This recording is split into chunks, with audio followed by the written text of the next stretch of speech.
دیکھیں صدف یہی خامی ہم لوگ یہی ڈسکس کرتے رہے ہیں, اس ٹرانسمیشن میں بھی ہم لوگ یونس بھائی اور تنویر بھائی ساتھ ہوتے ہیں تو یہی بات ہم لوگ کرتے رہتے ہیں کہ سچویشن کے مطابق ہم لوگ اپنی بیٹنگ نہیں ڈیولپ کرتے, ہم اننگز فنش نہیں کرتے, ایک ہی فلو سے ایک ہی پلان سے ہم لوگ چلتے ہیں. دیکھیں اس سے اچھا موقع کیا ہو, آپ کے 12 اووروں میں 100 ہو گیا ہو, سیٹ ہو گیا ہو, اگلے 8 اووروں میں آپ نے کتنا کرنا ہے, 10 کی ایوریج سے ایزیلی ہوتا ہے. انہوں نے 12 کی ایوریج سے سکور چیز کیا, 4 آؤٹ ہوئے تھے. اسی کو کہتے ہیں پروفیشنل ٹیمیں, پروفیشنل کوچنگ سٹاف. یہ نہیں کہ کوچنگ سٹاف اندر آ کے ہر اوور میں یا بتائیں, پلیئرز کو بھی پروفیشنل بننا پڑے گا, سچویشن کے مطابق اپنے آپ کو کیا لے کے چلنا ہوتا ہے. سب سے بڑی مثال آج کی اننگز کی, جو آنے والے بچے ہیں, جو ہماری ٹیم میں لڑکے ہیں, ینگ ہے, وراٹ کوہلی کی بیٹنگ سے ضرور سیکھنا چاہیے. یہ سب سے بڑی کوچنگ ہے, کیسے رنز کیے جاتے ہیں پریشر میں, کیسے اننگز بلڈ کرتے ہیں, وراٹ میں جو رنز کیسے چیز کرتے ہیں. کامران, یہ جو پاکستان انڈیا کا میچ ہو اس میں کوئی ایسی ڈرامائی سچویشن نہ ہو, یہ بھی ایک لگتا ہے ناممکن سی بات ہے.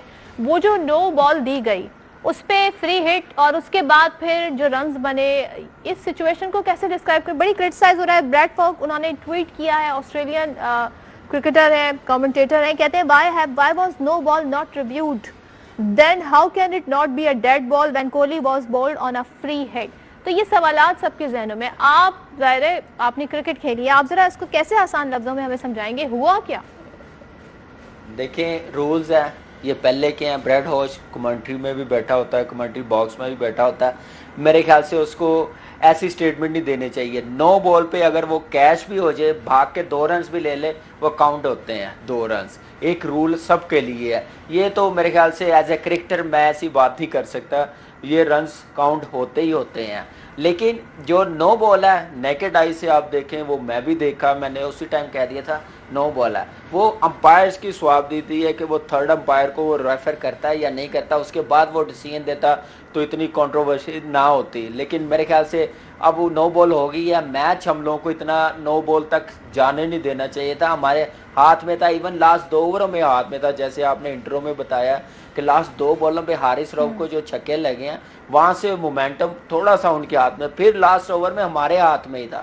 اگر وہ 3 رنز نہ ہوتے یا 9 بال نہ ہوتا. گفتگو کی میچ جیتنے کے بعد انہوں نے یہ بولا کہ ہم نے نواز کو فوکس کیا ہوا تھا. ان کو یہ آئیڈیا تھا کہ آخر میں کون کس کے پاس اوور جائے گا. تو یہ اسٹریٹجی اتنی ہماری جو تھی, اس کو آپ کیا سمجھتے ہیں؟ کیا یہ چانس افتخار کو دینا چاہیے تھا؟ کیا مختلف کرنا چاہیے تھا بولنگ میں؟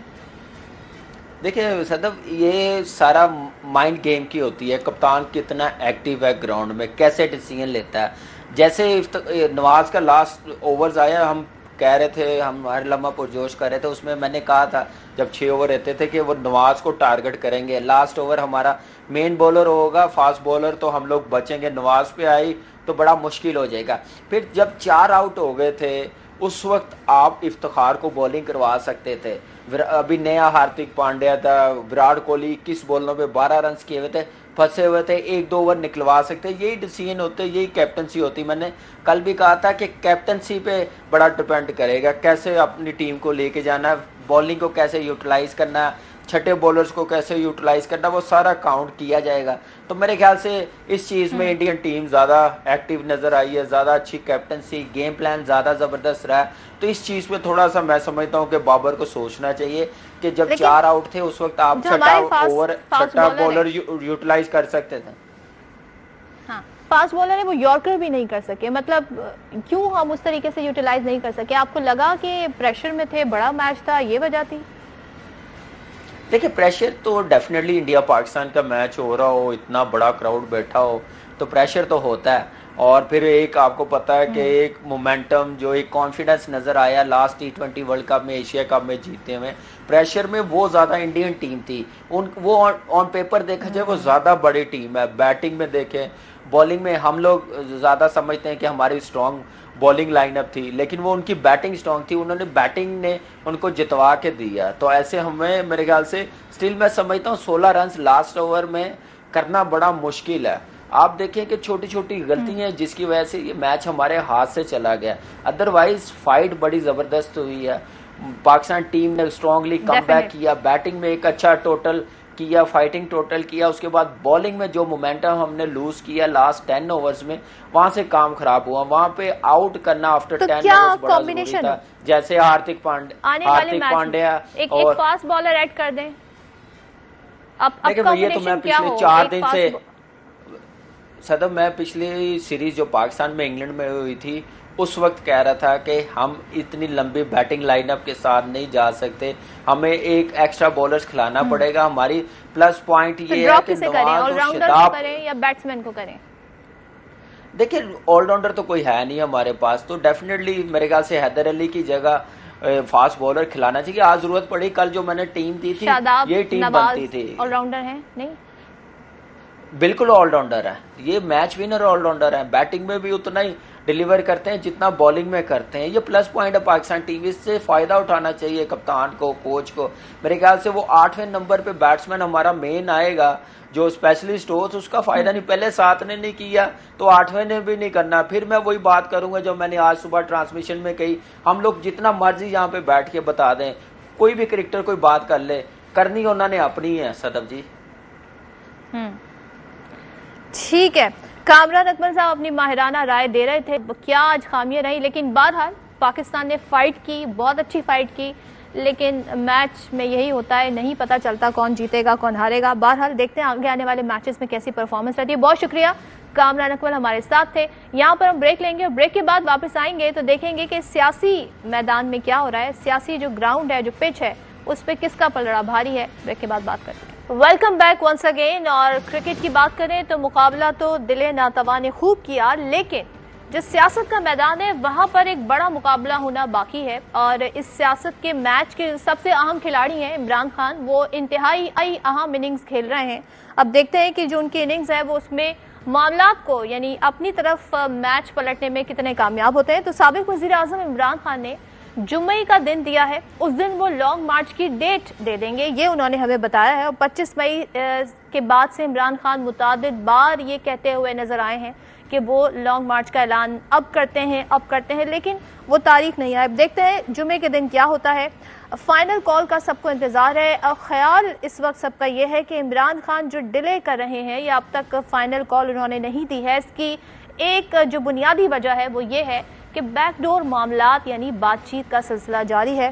اور یہ وجہ ہے کہ عمران خان کا ایک ہی مطالبہ ہے کہ قبل از وقت الیکشن کرا دیے جائیں، اور اس کے لیے یہ بات چیت میں عمران خان اس حد تک کامیاب ہو سکے ہیں. ظاہر ہے اس کا سب کو انتظار ہے، ہو سکتا ہے اس نتیجے کا انتظار بھی کر رہے ہیں. اس حوالے سے خود عمران خان کیا کہتے ہیں، ذرا اس پہ روشنی ڈال دیتے ہیں. مذاکرات خیر بیک ڈور چینل سے تو بات چیت ہمیشہ ہوتی رہتی ہے، پولیٹیکل پارٹیز ہمیشہ بات چیت کرتی ہیں، لیکن مجھے کوئی نہیں نظر آ رہا کہ اس کا کوئی نتیجہ نکلے گا. کہ ہم نے کس چیز کے لیے کرنا ہے، ہم الیکشن چاہتے ہیں. مجھے اب کوئی امید نہیں ہے الیکشن کی.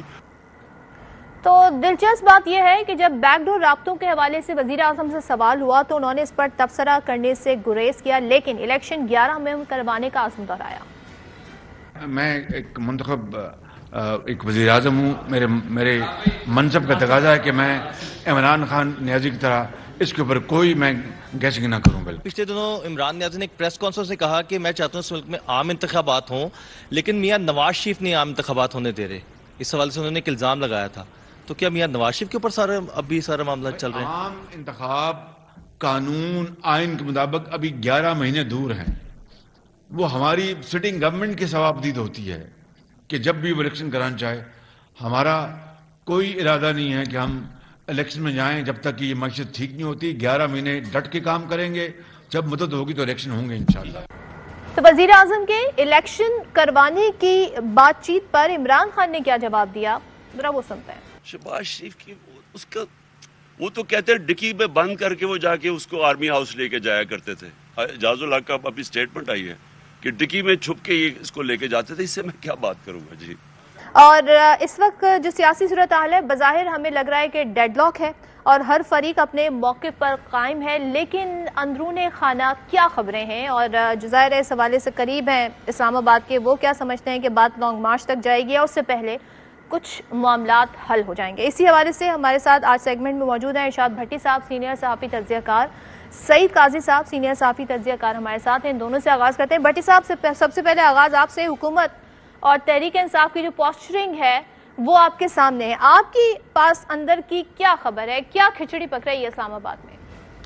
دیکھیے کل تک تو یہ بالکل آپ کہہ سکتے تھے کہ کسی نہ کسی سطح پر مذاکرات ہو رہے تھے, اور ان مذاکرات کے لیے اگر ہم تھوڑا سا پیچھے جائیں تو عمران خان صاحب کی اپنی میٹنگ, جس کے لیے صدر عارف علوی نے بہت محنت کی, بہت تردد کیا اور بڑے صبر آزما پل صراطوں سے گزر کر انہوں نے میٹنگ کروائی, اور اس کے بعد اسد محمود, شاہ محمود قریشی, پرویز خٹک کی جو یہ ایک ٹیم تھی, یہ بھی ملاقاتوں میں تھی.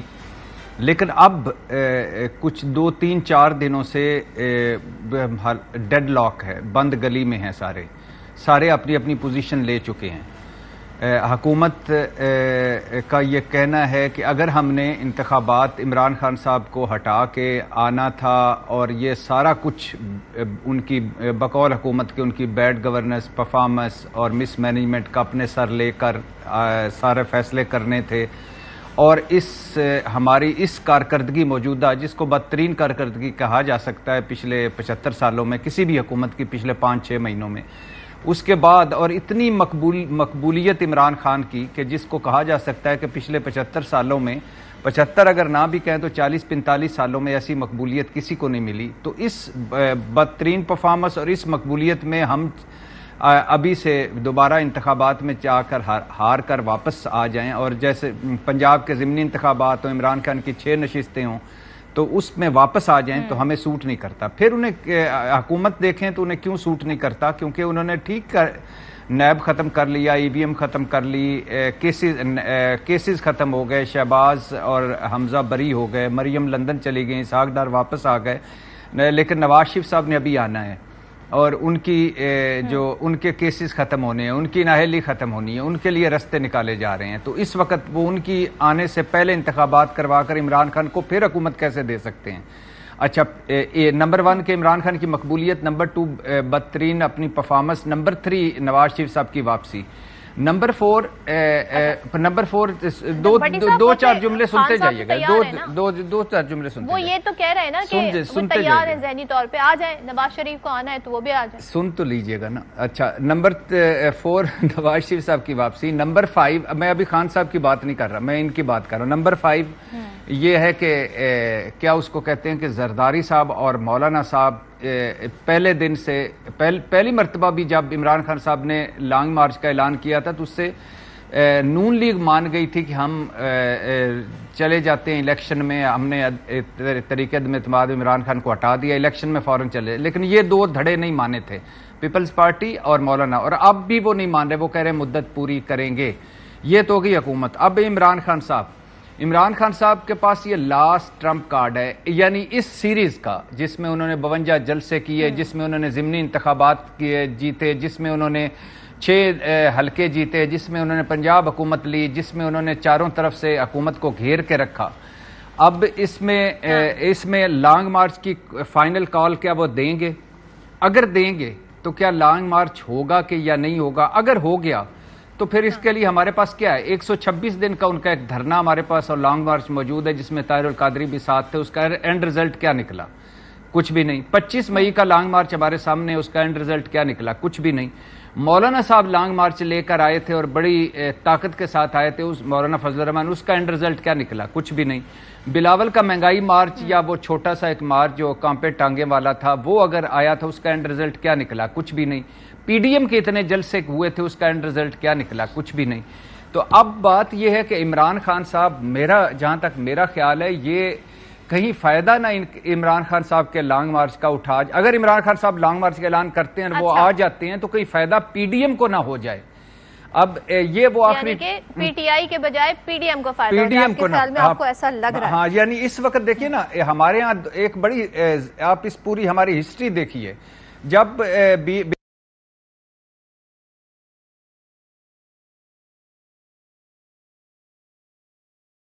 اس وقت خان صاحب کے ساتھ نہیں ہے, تو اس میں صرف لانگ مارچ سے آ کر اب لانگ مارچ وہ لے آتے ہیں. اگر اسلام آباد کے اندر آتے ہیں سپریم کورٹ ہے, عدالتیں ہیں, باہر سے ان کو گھراؤ کرتے ہیں, عدالتیں ہیں, اور یہ ایک بالکل ٹھیک ہم ذرا منظرنامہ کیا بنے گا یعنی یہ بالکل ٹھیک ہے کہ لانگ مارچ ان کا جمہوری حق ہے، مگر لانگ مارچ یا جتھا لا کر حکومت گرانا تو ان کا جمہوری حق نہیں ہے، نتیجہ اچیو نہیں کر سکیں گے. ٹھیک ہے بٹی صاحب یہی رکیے گا. سعید قاضی صاحب کی طرف بڑھتے ہیں. قاضی صاحب آپ کیا سمجھتے ہیں کہ وزیر اعظم نے جو یہ الیکشن سے لے کر بیک ڈور کے معاملات پر گفتگو کی، انہوں نے بیک ڈور رابطوں کے حوالے سے کسی بھی قسم کا تبصرہ کرنے سے گریز کیا، تو کیا ہم یہ سمجھیں کہ آپ کو یہ لگ رہا ہے کہ دونوں جانب حکمت عملی کیا ہے، کیا نظر آتا ہے کہ نومبر کی جو اہم تعیناتی ہے کہ معاملات اس کے ارد گرد ہی گھوم رہے ہیں، دونوں جانب وہیں پر دیکھ رہے ہیں؟ عمران خان کی جو تحریک ان کی ایکسپورٹ ضرور ہے، مگر وہ مجرد قسم کے نعرے لگا رہے ہیں. آزادی کس چڑیا کا نام؟ اگر اس دور میں خان صاحب ایک پوزیشن لیں کہ جس کنکریٹ بات ہو کہ جی ہم بجلی کی قیمت نیچے لے کے آئیں گے، ہم پیٹرول کی قیمت لے کے آئیں گے، ہم آئی پی پیز کی ڈکیتی روکیں گے، ہم یہاں پہ آئین کی کانسٹیٹیوشن کی 1 سے لے کے جو 40 تک اس کی شکیں ہیں اس کو ہم پرنسپل آف پالیسی نہیں رکھیں گے بلکہ امپلیمنٹ کریں گے، جس میں روٹی، کپڑا، مکان ہر انسان کا بنیادی حق ہے. لیکن اس جو مڈل کلاس کی تحریک ہے اس میں ٹھیک ہے، ان کی ووٹ بھی مل رہے ہیں، وہ جیت بھی رہے ہیں، سب کچھ کر رہے ہیں، لیکن سوال یہ ہے کہ پھر انہیں کسی چیز کی ضرورت نہیں ہے، پھر بیک ڈور رابطے نہیں ہوں گے، خان صاحب کے قدموں میں آئیں گے لوگ. اگر خان صاحب اس وقت جو ایک کچلی ہوئی عوام ہے اس کے تمام جو قاضی صاحب بٹی صاحب نے بھی ہمیں پوری ہسٹری گنوا دی نا کہ کہاں پر کب کیسے لانگ مارچ ہوا، خود خان صاحب نے کیا، لیکن اس کے نتیجے میں حکومتیں تبدیل نہیں ہوئے، اس کے نتیجے میں کوئی گھر نہیں چلا گیا. تو اب ایسا کیا ڈیفرنٹ ہو جائے گا اس کال سے، لانگ مارچ کی کال سے؟ اگر وہ یہ ڈیفرنٹ کرنا چاہتے ہیں، اگر وہ 15-20 لاکھ آدمی سڑک پر لانا چاہتے ہیں تو بڑا ڈفرنس ہو سکتا ہے، مگر وہ کیسے آئے گا؟ آزادی کو ڈیفائن کرنا پڑے گا انہیں جو، کیونکہ ہمارے سارے پولیٹیکل ڈسکورس سے، صحافتی ڈسکورس سے ایک چیز غائب ہو گئی ہے، وہ عوام اور اس کے رائٹس ہیں. ہم یہاں بیٹھ کے قوالیاں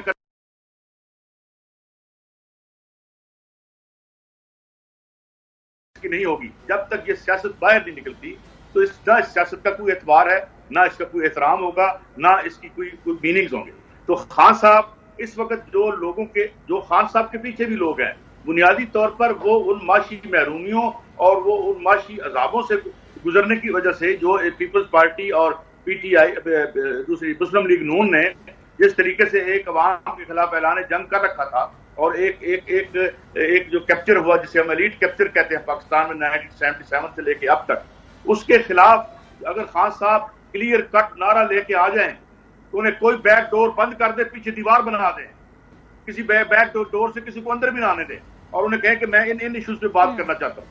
میں اس لیے کہہ رہا ہوں کہ اس مثال دیتا ہوں آپ کو، یہ ہماری سرحد ایران سے جڑی ہوئی ہے. ایران میں اس وقت تحریک ہے جو گلی گاؤں محلے محلے اور ولیج میں پھیل گئی ہے، اور ان کے مطالبے کیا ہیں؟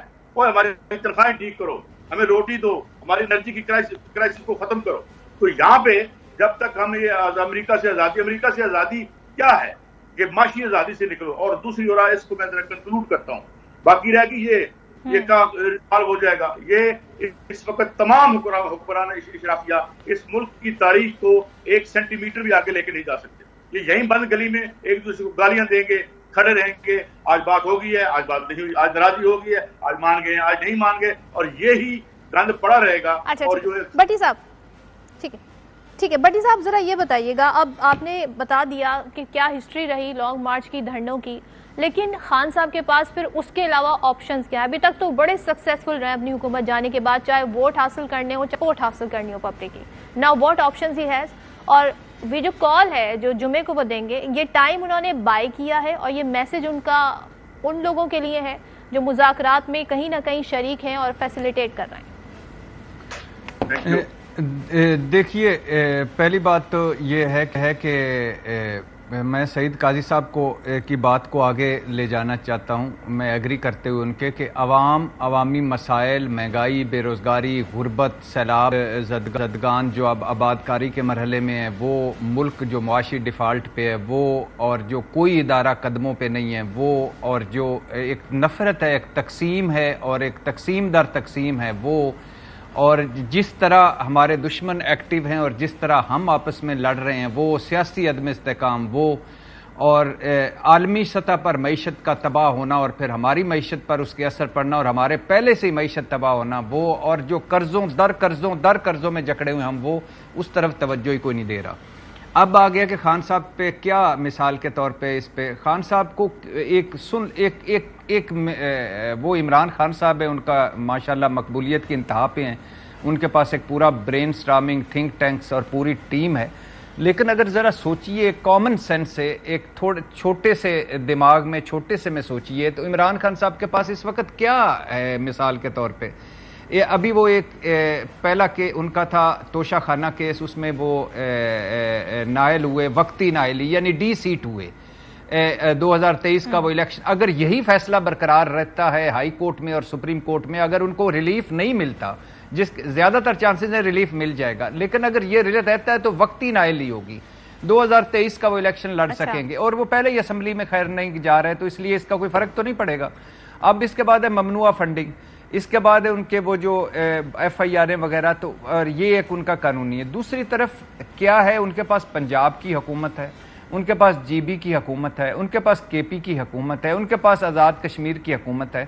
تو جس طرح یہ روز بھانمتی کا کنبہ، یہ جو ہم پی ڈی ایم کی حکومت ہے، جس طرح روز یہ اپنا جنازہ نکالتی ہے، جس طرح روز یہ ناکام ہوتی جا رہی ہے ان چیزوں میں، تو اس کا عمران خان صاحب سب سے زیادہ فائدہ کس کو ہے؟ عمران خان صاحب کو۔ عمران خان صاحب پتہ نہیں کیوں اس بات پہ وہ اڑ جاتے ہیں کہ مثال کے طور پہ کہ اب نہیں تو کبھی نہیں۔ یہ جو سیاست ہے، یہ جو جس کو جمہوریت تو ہے ہی نہیں، لیکن یہ جو نظام ہوتا ہے، اس میں ہوتا ہے آپ ویٹ اینڈ سی، صبر۔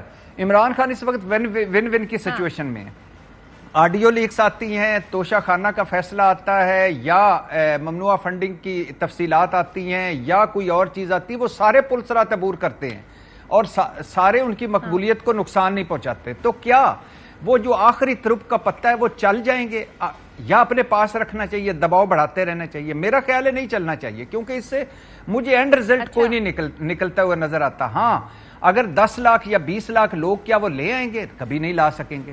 کیا اتنے لوگ نکلتے ہیں ہماری ہسٹری میں؟ کبھی نہیں نکلے۔ کیا لانگ مارچ کا ہمارے سائیکی ہے ذہنوں کی؟ کبھی بھی نہیں ہوتی۔ لیکن ایک سائزبل کراؤڈ ایک پریشر تو بناتا ہے، اگر نہیں 10 لاکھ 20 لاکھ نہیں، اگر مثال کے طور پہ سائزبل کراؤڈ بھی آ جاتا ہے، میں آپ کی بات بھی مان لیتا ہوں، تو پھر کیا کہ وہ اسلام آباد کو گھیر لے گا؟ تو ہماری سپریم کورٹ جس نے کہا ہے کہ اگر ایسا کچھ ہوا تو ہم چھٹی والے دن بھی عدالت لگا لیں گے، تو کیا عمران خان صاحب توہین عدالت کریں گے؟ اچھا اگر اسلام آباد میں آ کے تو ڈی چوک کی طرف جاتے ہیں تو وہی عدالت کہے گی کہ بھائی یہاں تو ہم نے فیصلہ دے دیا ہے کہ اب ادھر نہیں بیٹھنا۔ اگر ڈی چوک اور اسلام آباد کو گھیرتے نہیں ہیں، جو کہ نہیں گھیرنا چاہیے جمہوری طور پہ، لیکن اگر گھیرتے نہیں ہیں تو وہ F9 پارک میں اگلے 1000 دن بیٹھے رہیں تو کوئی فرق پڑے گا؟ نہیں پڑے گا۔ چلیں یہ کیچ 22 سچویشن ہے، بالکل۔ ذرا مزید بھی بات کرتے ہیں بھٹی صاحب، اور سعید قاضی صاحب کا بھی موقف لیں گے بریک کے بعد۔ Welcome back once again. Saeed Qazi صاحب، آپ یہ کہتے ہیں کہ عمران خان لاکھ 1.5 لاکھ لاکھوں بندے لے آئیں، بڑا پریشر بنے گا، لیکن 6 مہینے سے عمران خان یہی اسٹریٹجی اپنائے ہوئے ہیں، یہ اسٹریٹجی کامیاب بھی ہو رہی ہے، الیکشن بھی جیت رہے ہیں، ان کے آڈیو لیکس بھی آ گئی، پبلک سپورٹ میں کمی نہیں آ رہی، مگر how long he is going to sustain this? 11 ماہ ابھی باقی ہیں اور الیکشن کے لیے وزیر اعظم کا موقف، حکومت کا موقف سامنے نہیں ہوتے، معاملات ایسے ہی چلتے ہیں، تو ہاؤ لانگ وہ اس طرح پبلک پریشر ڈالتے رہیں گے؟ کب تک؟ دیکھیں، ایک تو میں ایک بات کی وضاحت کر دوں، وہ یہ کہ محترمہ بینظیر بھٹو جب 10 اپریل 1986 کو آئی تھی تو لاہور گورنر ہاؤس تک پہنچ کے انہوں نے ایک بات کی تھی کہ اگر میں آپ اسلام آباد کا رخ کر دوں تو ضیاء الحق جہاں سے اس ملک سے بھاگ جائے گا، جو ایک ملٹری ڈکٹیٹر تھا۔ یہاں التحریر جو مصر میں تحریک چلی تھی، اس میں کیا ہوا تھا؟ تحریک چلنے کے بعد جب وہاں پہ پورٹ سعید میں وہاں پہ فیکٹریاں بند ہو گئی تھی اور مزدوروں نے اسٹرائک، محنت کش طبقہ آ گیا تھا، تو اس کے نتیجے میں کیا ہوا تھا؟ حسنی مبارک کی رہائش جو ہے وہ صدارتی محل سے جیل میں ہو گئی تھی، وہ تشریف لے گئے تھے۔ یہ الگ بات کہ اس تحریک کو کوئی چینلائز آگے نہیں کر سکا اور جو رائٹ ونگ لبرل تھے انہوں نے اس کا بیڑا غرق کر دیا۔ لیکن عرب اسپرنگ کی آپ بات کر رہے ہیں، اس کا حال کیا ہوا قاضی صاحب؟ وہ سب کے سامنے ہے۔ عرب اسپرنگ میں کتنے حکمران بھاگے تھے، وہ تیونس سے جو بھاگا تھا، سونے کا جہاز بھاگنا پڑا تھا نا اس کو اپنی بیوی کے ساتھ وہاں سے۔ اور اس کے بعد یہ نہیں ہے کہ دیکھیں تحریکیں چلتی ہیں، تحریکیں تبدیلی لے کے آتی ہیں، تحریکیں چلانا، احتجاج کرنا عوام کا حق ہے، وہ کریں. اسٹرائک کرنا ان کا حق ہے. اس وقت لندن میں اسٹرائکس ہو رہی ہیں، لندن میں اس وقت سمراٹ تو نہیں ملے نا قاضی صاحب، اور وہاں کے ڈائنامکس ڈفرینٹ ہے، پاکستان کے حالات مختلف ہیں. یہ جو اب ڈسکریڈیٹڈ گورنمنٹ ہے، یہ ناکارہ، نالائق، جن کو جو شدید اس وقت عوام شدید نفرت کرتی ہے ان سے، جن کو اس ملک پر امپوز کیا گیا ہے. مگر سوال کیا ہے کہ اس اینگر کو چینلائز کرنے والی پارٹی کوئی نہیں ہے. ان ریئل ایشوز پہ تو آپ آ نہیں رہے. آپ آئی پی پیز کی بات نہیں کرتے، پرائیویٹائزیشن میں جو آپ نے مزدوروں کا قتل عام کیا اس کی آپ بات نہیں کرتے. یہ جو لوٹ سیل لگی رہی اور ان کے فرنٹ مینوں کے ذریعے پاکستان کے اثاثے خرید کے کھا گئے، اس کی آپ بات نہیں کرتے. اس میں سارے آپ ایک ہیں. تحریکیں بنتی ہیں، وہ تبدیلیاں لے کے آتی ہیں. ایران میں انقلاب نہیں ہوا تھا، ٹھیک ہے، وہ مولانا مولوی آ گئے تھے اور تودے پارٹی پیچھے چلی گئی تھی، مگر کیا ہوا تھا؟ شاہ ایران کا تختہ کس نے الٹا تھا؟ ایوب خان کے خلاف جو تحریک 1968 5 نومبر کو چلی تھی، اس نے ایوب خان کی امریت کو جڑوں سے اکھاڑ کے پھینک دیا تھا. اس کی وجہ کیا تھی؟ ذوالفقار علی بھٹو نے جو منشور دیا تھا وہ عوامی منشور تھا، وہ ایک تبدیلی کا منشور تھا، اس نے سوشلزم کا نعرہ لگایا تھا، تو وہ اقتدار کیا. اب بات یہ ہے کہ آپ چھوٹا چھوٹا ٹنکرنگ ہے کہ نظام یہی رہے، بس میری جگہ بن جائے، وہ وزیر اعظم اٹھ جائے اور میں بیٹھ جاؤں. یہ نہیں. ٹھیک ہے، یہ ظاہر ہمارے سامنے آپ نے ایک منظرنامہ ہمارے سامنے پیش کیا. بھٹی صاحب، آپ مختصر اگر ہم اس ساری چیز کو سم اپ کریں، جمعے کے دن کیا ہم دیکھ رہے ہیں؟ کال دے دی جائے گی یا پھر ایک نئی تاریخ کی بات کی جائے گی؟ اور سب چھوڑیں، اس وقت حکومت کتنا پریشر میں، کتنے دباؤ میں، خاص طور پہ ضمنی الیکشن کے بعد اور عمران خان کی ضمنی کال کی اعلان کے بعد، اس لانگ مارچ کی کال کے اعلان کے بعد؟ دیکھیے، حکومت تو کہیں نظر ہی نہیں آ رہی. 27 کلومیٹر کی حکومت ہے اور ایک طرف پورا پاکستان، ایک طرف ایک اکیلا عمران. حکومت تو بالکل پریشر میں ہے، اپنی بدترین پرفارمنس کی پریشر میں، اپنی اخلاقی برتری نہ ہونے کی پریشر میں. مولانا صاحب، زرداری صاحب اور نواز شریف صاحب کی باہمی ہم آہنگی، یعنی وہ کیا کہتے ہیں، آگ پانی کے ملاپ کے پریشر میں، اور نواز شریف صاحب کے مطالبات کی پریشر میں، زرداری صاحب کے مطالبات کی پریشر میں، مولانا صاحب کی چڑھ جا سولی رام بھلی کرے گا، یعنی وہ ان کی ہارڈ پالیسی کی اس میں پریشر میں، شہباز شریف صاحب اور نواز شریف صاحب، حمزہ شہباز اور مریم نواز صاحبہ، مفتاح اسماعیل اور اسحاق ڈار، ان آپسی لڑائیوں کی پریشر میں. تو حکومت تو بہت پریشر میں ہے. حکومت تو کس وجہ سے اکٹھی ہے اب تک، کس وجہ سے ساتھ بیٹھے نظر آتے ہیں؟ ایک عمران خان کی وجہ سے، کیونکہ ان کو پتا ہے کہ یہ اگر ساروں کو ملا کے بھی ہرا دیتا ہے تو اگر یہ ہم اس وقت اکٹھے ہو گئے تو بکھر جائیں گے. اب یہ اس لیے حکومت کو تو کسی اور چیز کی ضرورت ہی نہیں ہے. عمران خان جو کر رہے ہیں اگر وہی کریں، اور اللہ میری تو دعا ہے کہ کاش وہ لانگ مارچ کا اعلان نہ کریں، کیونکہ اس کے بعد کوئی آپشن نہیں بچے گا. نمبر 1. نمبر 2، 2 صرف آخری جملے کہ ایک تجزیہ کیا جا رہا ہے کہ عمران خان بیک ڈور پہ مذاکرات ہو رہے ہیں، تو عمران خان صاحب نے ایک تھوڑا سا ہفتے کا ٹائم دیا ہے. مذاکرات جس سطح پہ ہو رہے ہیں، جس سطح پہ ہونے چاہیے اس سطح پہ نہیں ہو رہے، جس سطح پہ ہو رہے ہیں اس سطح پہ کوئی نتیجہ اس وقت اس گھڑی تک نہیں نکلا. نمبر 2 نواز شریف صاحب نہیں مان رہے تھے، ان کو منوایا جا رہا ہے، یہ بھی غلط ہے. لہٰذا دعا یہی ہے کہ بند گلی میں مزید نہ جائیں. سعید قاضی صاحب، سر لاسٹ کامنٹ کیا کہیے گا؟ یہ نواز شریف کو منانے کی کوششیں ہو رہی ہیں، اس لیے بھی ڈیلے ہے؟ مختصر تھا اگر آپ ہمیں اس کا جواب دیں. یہ تو میں سے زیادہ ایک سیاست میں بیہودگی کیا ہو سکتی ہے کہ مجھے ایک ملک جو ڈیفالٹ کے دانے پہ کھڑا ہے، وہاں نواز شریف صاحب کی سزا ختم کرانا اہم ہے، وہاں پہ ان کے NRO ان کے جو ختم کرنے اہم ہے. آپ کو پتہ نہیں ہے کہ یہاں پہ پیٹرول جو ہے وہ ملنا ہے یا نہیں ملنا، یہ کیا ہونا ہے.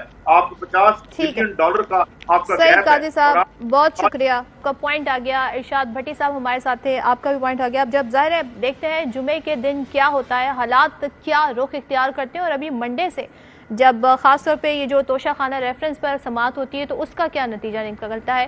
تو آنے والے دنوں میں بات کریں گے، اور سیاسی منظرنامہ کس طریقے سے مزید ڈیولپ ہوتا ہے اس پہ بھی بات کریں گے. پروگرام دیکھنے کا شکریہ، آپ سے اجازت، اللہ حافظ.